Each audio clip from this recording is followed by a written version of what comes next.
Hello বন্ধুরা, good morning. কেমন আছো তোমরা সবাই? আশা করছি সবাই অনেক ভালো আছো আর আমরাও বেশ ভালো আছি। আমি মিষ্টু, আমার আরও একটি নতুন ছোট্ট ব্লগে তোমাদের সবাইকে অনেক স্বাগত। আশা করব আজকের ব্লগটা তোমাদের অনেক ভালো লাগবে। তো ব্লগটা স্কিপ না করে পুরোটাই দেখার অনুরোধ রইল সকল বন্ধুদের। এখন বাজে সকাল 6টা আর এখন থেকে আমি তোমাদের সাথে নিয়ে আমার ব্লগটা শুরু করছি। তো সকাল সকাল প্রচণ্ড বৃষ্টি পড়ছে, কি বলবো তোমাদের। তো আমার বাসি কাজকর্ম সব কিছুই কিন্তু একদম কমপ্লিট, আর স্নানও আমার হয়ে গেছে, শুধু পুজো দেওয়াটাই বাকি রয়েছে। তো পুজো দিয়ে বন্ধুরা চলে এলাম রান্নাঘরে। আর আমার কিন্তু এটা রোজ দিনেরই রুটিন, পুজো দেওয়ার পরে কিন্তু আমি সোজা চলে আসি রান্নাঘরে রান্নাবান্না করতে। তো আজকে রান্নায় কিন্তু বড় মাছ ছিল রাখা ঘরে, তো বড় মাছটা আমি আলু দিয়ে ঝোল করলাম আর কিন্তু চাল কুমড়া ভাজলাম। তো রান্না কমপ্লিট না হতেই বাড়ির সামন দিয়ে গুঁড়া মাছের দোকান যাচ্ছিলো, তো সেখান থেকে গুঁড়া মাছ নেওয়া হলো। আর এখন তো বর্ষাতে লোকাল মাছ খেতে কিন্তু বেশ ভালোই লাগে, তাই কিন্তু মা আমাকে ফটাফট মাছগুলো ধুয়ে দিল। আর আমি কিন্তু ওই গুঁড়া মাছটা একটুখানি বানিয়ে নিলাম, কেননা আশা করে নিল, তো তাই স্বাদ একটু বানিয়ে সবাই মিলে টেস্ট করব। তো দেখো আমি কিন্তু শিলপাটাতে নিচে মশলা সব করে নিলাম। তারপরে কিন্তু আমি মাছের একটু হালকা মশলা দিয়ে আর সর্ষে বাটা দিয়ে কিন্তু আমি মাছটা করলাম। তো দেখো তারপরে কিন্তু আমি ওভেনটাকে ভালোভাবে মুছে নিলাম।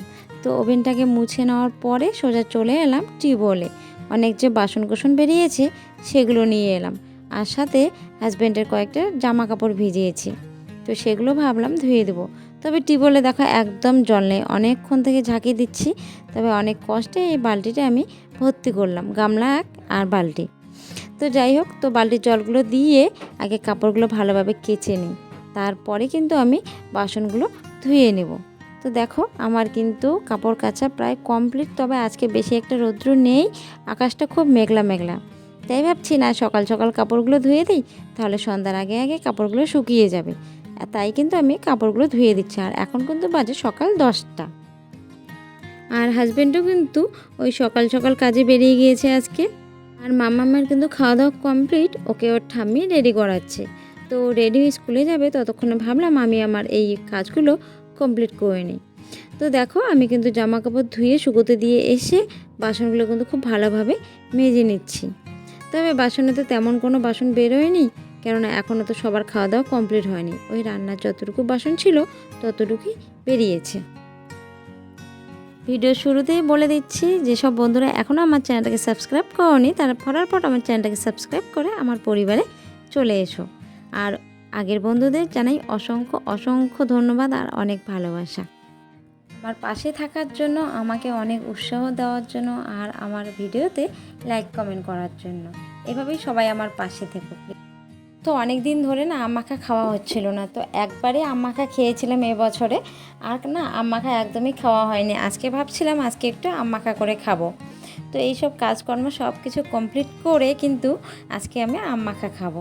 তো সব কিছু একদম রেডি করে রেখেছি, গাছ থেকে আম পেড়ে কাসুন্দি সব কিছু রেডি করে একটা বালতিতে করে কিন্তু আমি ভিজিয়ে রেখেছি আমগুলো।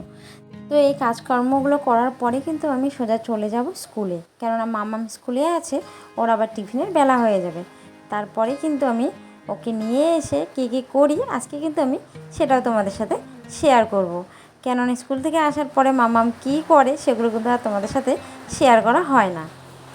এই বৃষ্টির দিনে আমি কি করে সমস্ত কাজ গুছাই, আমি কি করে সমস্ত কাজ টাইমের মধ্যে কমপ্লিট করি, রান্না বান্না থেকে শুরু করে বাচ্চা সামলানো, আজকে কিন্তু আমার ব্লগে সবটাই রয়েছে। তো যাই হোক, এখন কিন্তু বাসন কোসন ধোয়া আমার প্রায় আর হয়ে যাচ্ছে। দেখো বাসন কোসনগুলো ধুয়ে কিন্তু আমি নিজের খাওয়াটাও আমি খেয়ে নেব। আর দুদিন ধরে এতটাই বৃষ্টি হচ্ছে, তবে বৃষ্টির ওয়েদারটা কিন্তু খুব মজা লাগছে, গরমের থেকে বৃষ্টি অনেক ভালো। তবে অন্যান্য দিকে অনেক বন্যা হচ্ছে, সেগুলো শুনে আবার একটু খারাপও লাগছে। তবে এত গরম চারিদিকে, একটু বৃষ্টির ওয়েদারেরও প্রয়োজন রয়েছে। তাই কিন্তু সাথে বৃষ্টি, দুদিন পরে রৌদ্র, এরকম ওয়েদার থাকলে কিন্তু না কোনো দিকে বন্যা হয়, না কোনো দিকে একদম গরমে মানুষ অস্থির হয়ে যায়। চলো মামামকে স্কুল থেকে নিয়ে আসা কমপ্লিট। আর দেখো মামাম স্কুল থেকে এসে আমার রুমটার অবস্থা কি করে রেখেছে, একদম যা কিছু ছিল ঘরে সব কিছু এলোমেলো করে অবস্থা শেষ করে দিয়েছে। ও একা একা এইভাবে আমার রুমটাকে এলোমেলো করে খেলছিল, তো সেগুলোই এখন আমি গুছাবো এক এক করে। আমি যত গুছাই ও তত আমার কাজ এগিয়ে এগিয়ে এভাবে রেখে দেয়, দেখো তোমরা নিজের চোখে।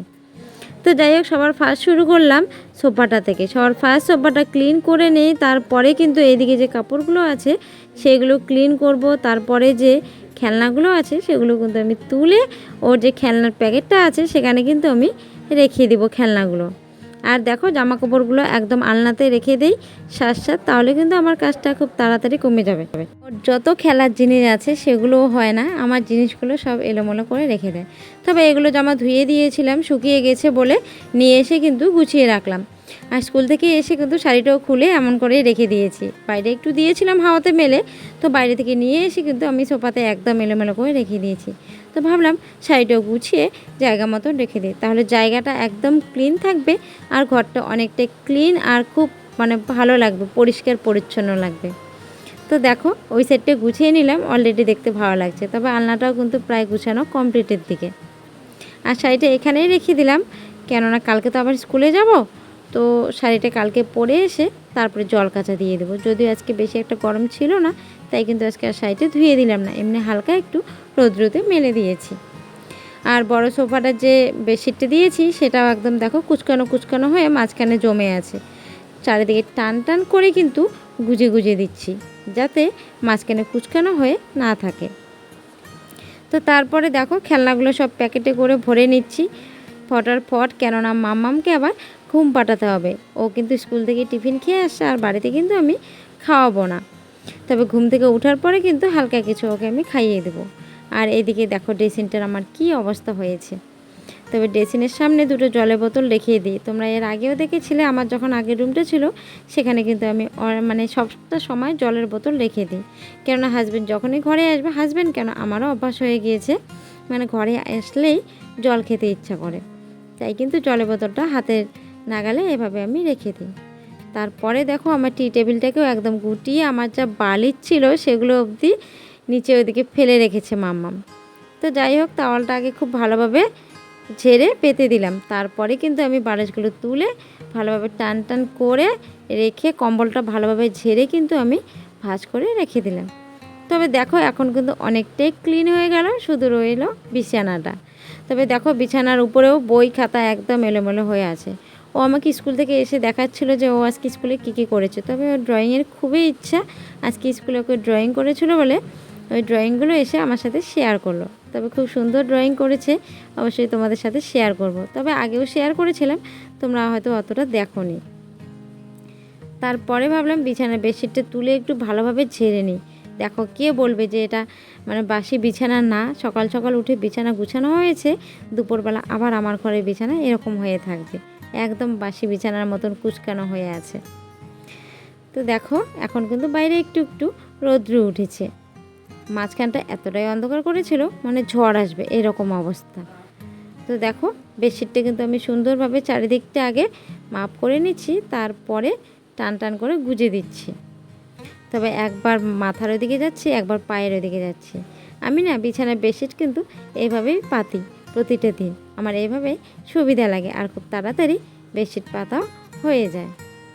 তো দেখো বিছানাটা কিন্তু বেডশিট পাতা এখনও কমপ্লিট হয়নি, তার মধ্যেই কিন্তু বিছানাটাও দেখতে অনেকটাই ভালো লাগছে, আর ঘরটা একটা ক্লিন একটা সৌন্দর্য ভাব চলে আসছে। তবে সত্যি কথা বলতে কি বলো তো, এলোমেলো ঘর হোক, ভাঙা ঘর হোক, টিনের ঘর হোক, সেটা ঘরকে যদি আমরা গুছিয়ে সুন্দরভাবে রেখে দিই তবে সেই ঘরটাও কিন্তু অনেকটাই সুন্দর লাগে দেখতে। তো দেখো আমার কিন্তু বিছানা একদম গুছানো কমপ্লিট। এবার চলে আসবো আমি রুমটাকে একটু ভালোভাবে ঝাড় দিয়ে নিতে। আর আজকে আমি আলমারিগুলো মুছলাম না এই কারণে, কেননা কালকে মোছা হয়েছিল, আর তবে দুদিন ধরে বৃষ্টি পড়ছে তো তাই বেশি একটা ধুলোবালি নেই। যখন বৃষ্টি থাকে না তখন রাস্তার ধুলোবালিগুলো সব কিন্তু ঘরের মধ্যে চলে আসে, ঘরের যা আসবাবপত্র আছে সেগুলো কিন্তু একদম ধুলোবালি পরে নোংরা হয়ে থাকে। আর বিছানার পাশে থাকা যে ঝুড়িটা আছে সেটাও বেশি একটা নোংরা হয়নি বলে কিন্তু আজকে হালকাভাবে হাত দিয়ে একটু পরিষ্কার করে নিলাম। তারপরে দেখো ঘরটাকে কিন্তু আমি এভাবে খাটের নিচ বলো, সোফার নিচ বলো, সব কিছু কিন্তু আমি এইভাবে ঝাড় দিই। যত দূর আমার হাত যায় বা ঝাড়ুটা যায় তত দূর কিন্তু আমি নিয়ে গিয়ে এভাবে ঝাড় দিয়ে ভেতরে সব নোংরাগুলো ক্লিন করে নিয়ে আসে। তারপরে ঘরটা ঝাড় দেওয়া হয়ে গেলে এবার বারান্দাটা ঝাড় দেবো। তবে আগের ঘরের যেমন বারান্দাটা ছিল অনেক বড়, এই ঘরের বারান্দাটা কিন্তু অনেকটাই ছোট্ট। যাই হোক বন্ধুরা, রান্নাঘর গুছানো কমপ্লিট, ঘর গুছানো কমপ্লিট, ঝাড় দেওয়া হয়ে গেলে কিন্তু ঘরের কাজ একদমই কমপ্লিট। আর সকালবেলা ঘরটা মুছে নিয়েছিলাম বলে এখন আর ঘরটা মুছবো না। তো তারপরে কিন্তু আমি আম বের করে রেখেছি, আম মাখা খাবো। আর হাজব্যান্ডের নাকি খুব ইচ্ছা করছে ডিম দিয়ে ভাত মানে ফ্রাই করে খাবে, তো ওকে একটু ডিম দিয়ে ভাত ফ্রাই করে দিই, তারপরে আমি আমটা নিয়ে বসি। চলো বন্ধুরা, আজকের ব্লগটা আমি বাড়াবো না, আজকের ব্লগটা আমি এখানেই শেষ করব। যদি ভালো লাগে তাহলে প্লিজ সবাই আমার পাশে থেকো, আর আমার চ্যানেলটাকে লাইক করো, কমেন্ট করো, শেয়ার করো, আর পাশে থাকা বেল আইকনটা অল করে দিও সাবস্ক্রাইব করার পরে। তো কার কার আম মাখা পছন্দ অবশ্যই কিন্তু কমেন্ট করে জানিও। বাই বাই, সবাই ভালো থেকো, সুস্থ থেকো।